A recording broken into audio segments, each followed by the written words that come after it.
Nah, Lagi ini itu parah ini. bukan pasir laut ya, yang dibuka itu sedimen, sedimen. Kan rakyat itu juga tidak bodoh. Nanti kalau diterjemahkan pasir beda, sedimen itu beda. Dan sudah Pak Jokowi, Nah, cukup. ini Meskipun parah. wujudnya juga pasir, tapi sedimen.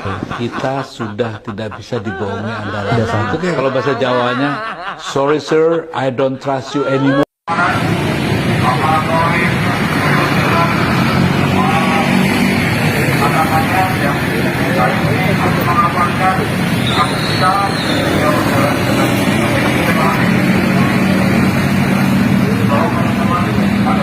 Inilah yang akan terjadi jika seorang penjilat telah mendapatkan hidayah, lalu dia bertobat dan memilih berada di jalan yang benar. Mengenai putusan MK, silahkan ditanyakan ke Mahkamah Konstitusi. Ini kan manusia pecundang yang nggak ada bergunanya buat republik ini. Saya belum tahu gunanya Anda buat republik ini, saya belum pernah dapat loh. Pertama-tama, izinkan saya dalam kesempatan yang baik ini menyampaikan terima kasih. Jadi kau nggak usah ngomong kayak begitu. Sekarang ini gunanya kau buat republik ini apa? Cek semuanya, dicek langsung, jangan ditanyakan ke saya. Kerjanya memang begini, pecundang. Tapi sudah mendekati, masih ada hal kecil, yang detail, yang tadi subuh saya ulangi cek lagi. Sangat bagus. Dia ini ya kan, dia ngomong ngawur-ngawur, ngaco-ngaco, ini mana buktinya? Ya memang belum selesai, ini pekerjaan besar, yang sangat besar, ini adalah pekerjaan panjang. Jadi tahapan demi tahapan, step by step, satu-satu. Kau ngomong panjang kali lebar, kau bodohin orang lain, saya jangan. Tadi malam saya juga tidur di Istana Negara, nyenyak. Pules. Anda ini ngomong apa Anda ini? Ya. Kalau tadi malam, ya nyenyak, pules, subuh bangun langsung muter. Dia hanya muter-muter, nggak bisa bukti. Nggak ada ini manusia. Ini manusia pecundang, ya, yang sangat merugikan bangsa kita ini dengan kebohongan-kebohongan yang dia lakukan. Nggak ada kan, mana buktinya yang kamu bisa berikan saat ini? Udah muter kemana-mana saya tadi. Mana, nggak ada. Kau nggak usah ngomong. Ini pagi tadi. Kamu bodoh, goblok.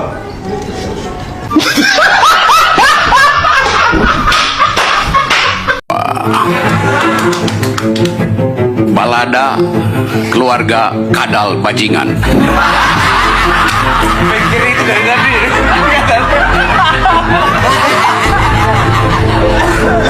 Itu pertanyaan bagus tuh.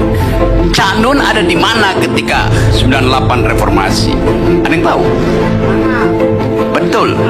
Enggak, Cak Nun enggak di istana. Cak Nun ada di Jalan Cendana bersama tokoh-tokoh untuk menekan Presiden Soeharto supaya mundur. Cak Nun ada di situ.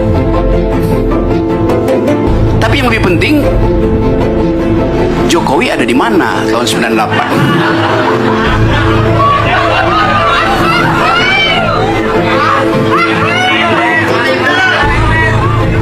Lagi amplas-amplas meja di Solo. Loh, itu fakta historis. Saya enggak. Why you look so sad? Karena di kepala saya inilah hari yang menyelamatkan negeriku. Kalau itu tidak terjadi, semua skenario Mulyono terjadi. Maka apa yang terjadi? Prabowo menjadi boneka Mulyono. Tanggal 6 Agustus, ini saya bicara apa di balik ini semua, ini baru saya membuka. 6 Agustus, saya ketemu seseorang yang saya tahu posisinya adalah penghubung politik antara oligarki dengan penguasa, dengan pengusaha yang mengendalikan kekuasaan dengan kekuasaan.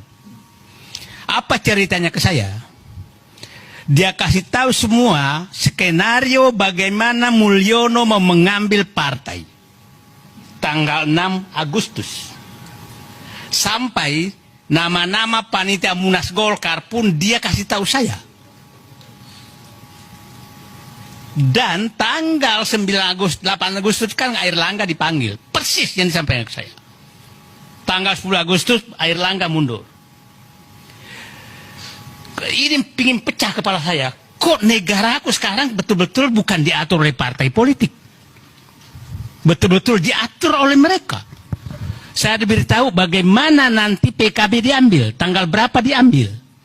Saya diberitahu PKS bagaimana menyerahkan diri. Saya dikasih tahu. Saya dikasih tahu PKS menyatakan menyerahkan diri. Saya dikasih tahu bagaimana PAN diperpanjang lagi menjadi 3 kali padahal ADRT-nya diubah. Dan dia bisa menyatakan itu pasti selesai semua sebelum pilkada.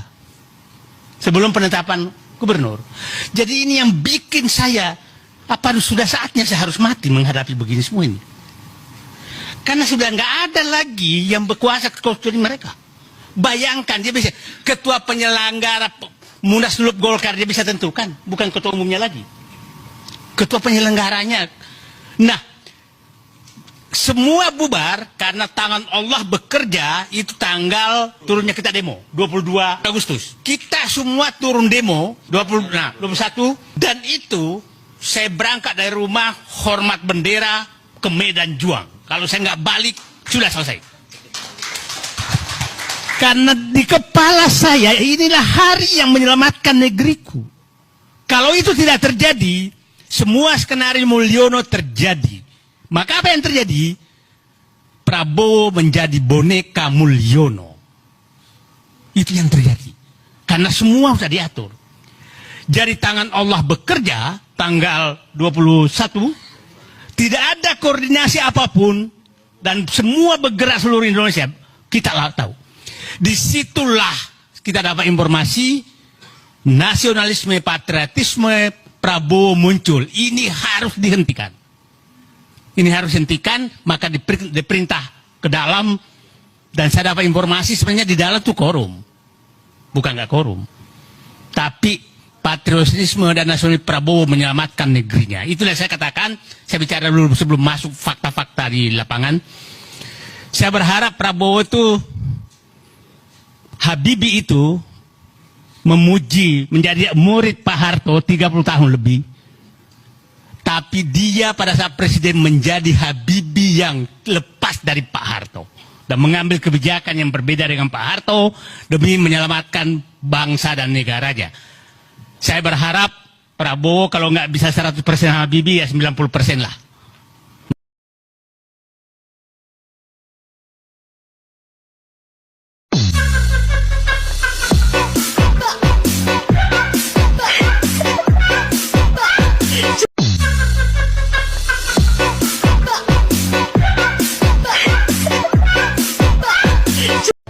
Cari pekerjaan sekarang susah. Sampai Pak Jokowi harus mencarikan pekerjaan untuk anaknya. Coba bayangkan. Presiden saja sampai harus turun tangan golek gawean anake dadekke wakil presiden. Ono sing arep didadekke wakil gubernur. Mantune golek gawean dadi gubernur karena pekerjaan susah. Jadi presiden tidak bisa menciptakan pekerjaan baru. Loh, direwangi bapak ini sing golek gawean lho, itu anak presiden, anak ketua RT kan lebih susah itu ya. Nah, perilaku partai-partai politik yang diperlihatkan sekarang menunjukkan bahwa sangat boleh jadi pada akhirnya mereka memang akan berkhianat kepada kita. Kita saksikan bahwa di banyak tempat koalisi-koalisi dibangun berbasis dua gejala, mengejar insentif kekuasaan yang dimiliki oleh partai-partai dan pimpinan partai dan melayani ketakutan di penjara. Jadi partai-partai sesungguhnya elit-elitnya sedang diajak masuk ke dalam satu ruangan sebagai satu insentif. Di dalamnya mereka menjadi bagian dari koalisi yang berbagi kekuasaan. Sebuah ruangan yang penuh uang kalau pakai ibarat yang sederhana. Tetapi sesungguhnya di salah satu bagian ruangan itu ada satu pintu yang kalau dibuka itu langsung menuju ke dalam penjara. Itulah situasi yang kita saksikan sekarang. Assalamualaikum, saya Dino Patijalal. Pada tanggal 20 Oktober 2014, saya persis berada di samping SBY ketika beliau meninggalkan istana. Momen yang sama ketika Presiden Jokowi masuk ke istana untuk memulai jabatan beliau. Sejarah kembali berulang. Tanggal 20 Oktober nanti, Presiden Jokowi akan meninggalkan istana dan Presiden baru, Presiden terpilih Prabowo, akan masuk ke istana. Seandainya Presiden Jokowi menanyakan Presiden SBY apa tips untuk mengakhiri masa jabatan, apa kira-kira jawaban Pak SBY? Menurut imajinasi saya, mungkin kira-kira jawabannya seperti ini. Ada 5 hal.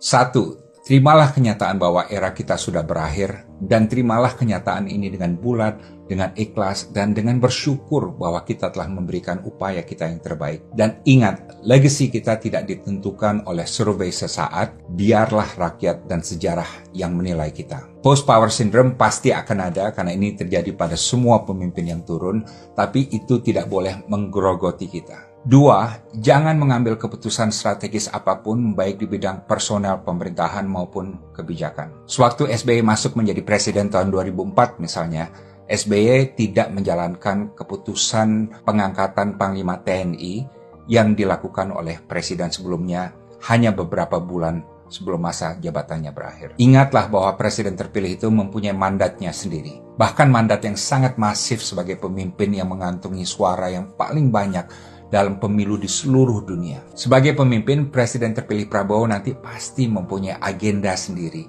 preferensi sendiri, pilihan sendiri. Kita tidak boleh mengatur-ngatur atau mengutak-atik atau mempengaruhi opsi-opsi kebijakannya. Let him decide. Is President Prabowo's time now. 3. Kita tidak boleh memposisikan diri sebagai patron terhadap presiden pengganti kita. Sepanjang sejarah Republik Indonesia, dari 7 presiden yang ada, tidak pernah ada satupun presiden yang dipatroni oleh presiden sebelumnya. Presiden Soeharto tidak pernah dipatroni oleh Presiden Soekarno. Presiden Habibie, yang notabene merupakan anak emas dari Presiden Soeharto dulu, tidak pernah menempatkan posisinya untuk dipatroni oleh Presiden Soeharto. Begitu juga Presiden Abdurrahman Wahid, Presiden Megawati Soekarno Putri, Presiden Susilo Bambang Yudhoyono, mereka tidak ada yang menempatkan diri untuk dipatroni presiden-presiden sebelumnya. Dan saya yakin juga Presiden Jokowi tentu tidak mau dipatroni oleh presiden sebelumnya atau presiden sebelum-sebelumnya.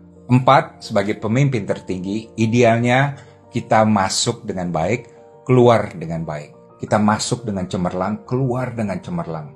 Kita masuk dengan terhormat, keluar dengan terhormat. Ukuran sukses kita adalah ini. Kita harus bisa mewariskan Indonesia dalam kondisi yang lebih baik kepada presiden pengganti kita. Dan jujurnya tidak semua presiden dalam sejarah Indonesia berhasil melakukan hal ini. 5, sehebat apapun kita, sebesar apapun kekuasaan kita, kita tidak lebih besar dari Indonesia. Indonesia itu jauh lebih besar dari kita. Siapapun yang melupakan ini akan diperingatkan oleh sejarah. Presiden Soekarno yang pernah menjadi presiden seumur hidup dijegal oleh sejarah. Presiden Soeharto yang berkuasa terlalu lama akhirnya ditegur oleh sejarah. Presiden Abdurrahman Wahid yang ingin membubarkan DPR juga dijatuhkan oleh sejarah. Demikian 5 butir imajinasi saya mengenai apa yang mungkin disampaikan Presiden SBY kepada Presiden Jokowi mengenai cara mengakhiri jabatan. 1. Ikhlas menerima kenyataan bahwa era kita sudah berakhir. 2. Jangan mengambil keputusan strategis, baik mengenai personel pemerintahan maupun kebijakan. 3. Jangan memposisikan diri sebagai patron terhadap presiden pengganti kita. 4. Masuk terhormat, turun dengan terhormat. 5. Hindari hal-hal yang kelak dapat membuat kita diganjar oleh sejarah. Kalau Anda setuju, terima kasih dan silakan sebarkan. Kalau Anda tidak setuju juga tidak apa-apa dan terima kasih sudah mendengar. Saya Dino Patijalal, salam transisi, salam demokrasi, salam reformasi.